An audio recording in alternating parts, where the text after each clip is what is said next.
Hey guys, welcome back to So Love. I'm out in the garden. It's Friday evening. Happy Friday to you guys, wherever you are. I'm out here just kind of walking through, doing a little bit of maintenance and just kind of checking on some things. So let me show you what I have going on. So the first thing I did was adjusted these little hoop fabric covers. My brassicas were getting pretty tall and they had outgrown the height that I had them at before. So what I did, sorry, there's a bee. So what I did was take it out the ground and just kind of bend it up to make it a little more upright. That way I can get a little bit more support and protection for my plants. But just to give you a little quick glance around at what's new and just kind of updates the tomatoes. I think these might be some type of Cherokee or possibly Black Krim. They have a little bit of purpling here. So I know I had both of those varieties. And look at this, y'all. Look at that nice sized pepper. I'm going to let it grow and see how big it gets. There's another one there. And then several more flowers on the plant there. There's some more tomatoes on the plant that's right next to it. But y'all, like, summer is still kind of thriving out here in the garden. This is a radish I pulled. I really need to do some harvesting. So I really will likely do the harvesting tomorrow because I need to harvest all this kale. A little bit of chard there. Do need to do another harvesting of this basil. Update on the strawberries in their new home. And then I'm still not honestly sure if I'm going to take all the strawberries out of this. I told you I had popped some into the ground to let them root. And I'm kind of gently tugging to see if they have taken off root, which looks like for the most part they are. That one is kicking out a root, but it hasn't set in the ground yet. I did an adjustment on this bed as well. These are Brussels sprouts and cabbage. But look how big they're getting, y'all. I can't wait to get a nice head of cabbage. I've never actually harvested a head of cabbage. I usually just harvest the leaves. So fingers crossed that that goes well. That's more red or purple cabbage. Update on the collards planted last time they were definitely smaller.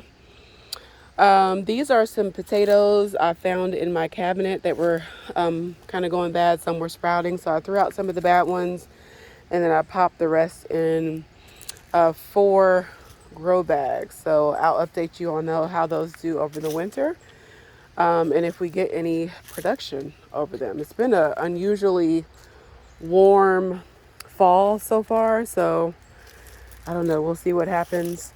Collard greens here that I harvested, I'm just letting those grow. I'm actually letting all of my brassica plants just go.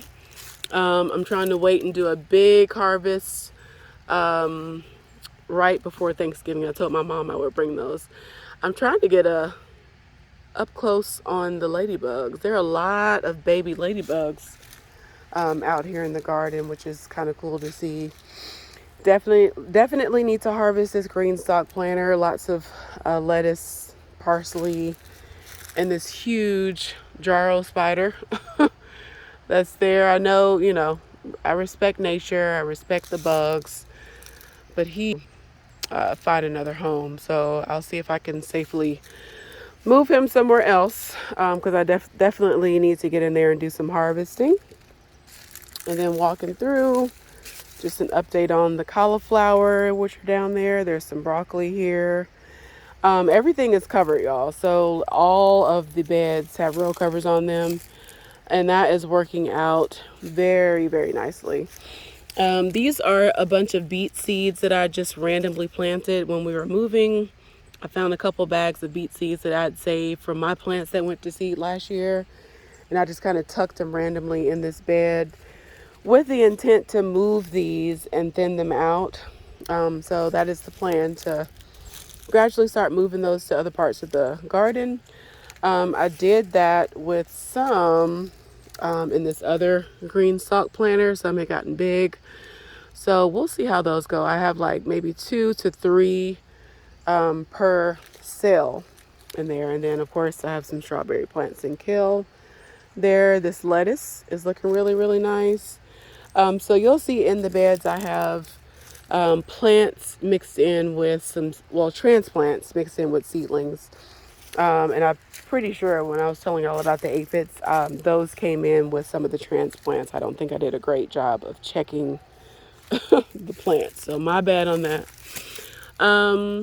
A big log fell, or branch fell from a tree and broke these. So that's some of the damage it did. The plants will be fine, they'll survive, but just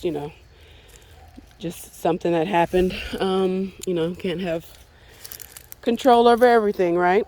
So the beds are looking good. I planted some lacinato kale in this bed with this grapevine, so that's finally coming up. And then I put some onions here in the front. Those are looking pretty good. And then this last little bed over here, this cabbage, y'all, is actually one that I planted last year. It grew, went to seed, and then it kicked out an offshoot. And so what I did this year was cut it down all the way to where the offshoot was. Like I cut off the top part and just left the offshoot, and I just buried it real deep into the ground. So I did not know that these could perennialize like the decorative cabbage. So what I did was, because I was trying to really collect the seeds, when I dug them up to plant my spring flowers, I put them in pots because they were going to seed. And then I just never got around to, taking them out the pots. And lo and behold, it kicked out an offshoot. So I saved it with intent to plant it, and it's doing really well. So I'll be doing that again this year, saving those decorative cabbages to plant out next year. And of course, collecting the seed. So just a quick view of the garden. We can go into the little hoop house, greenhouse situation here. Just an update on the Meyer lemons. They're getting bigger, which is exciting. This is the biggest one up here. It's pretty cool that I've heard, that kind of nature of course, will take care of itself. So it's doing some self-thinning, which, people encourage you to kind of thin out the fruit. That way you can get a bigger production of fruit. But, nature is doing that for me. So it's kind of selectively letting some turn yellow, and maybe, some were not pollinated properly and they're falling off. But, that's how it goes, because there are so many blooms on this little Meyer lemon tree. So pretty exciting out here, and so far this is going well. We haven't had any like crazy cold nights, but it is definitely warmer in there than it is out here. So thank you so much for tuning in. I will definitely keep you updated on how things go and grow. Visit me on my Instagram page at So Love Garden, where I do more daily updates on how things are going in the garden. Leave any questions, comments below, and I'll see you in the next video. Bye, guys.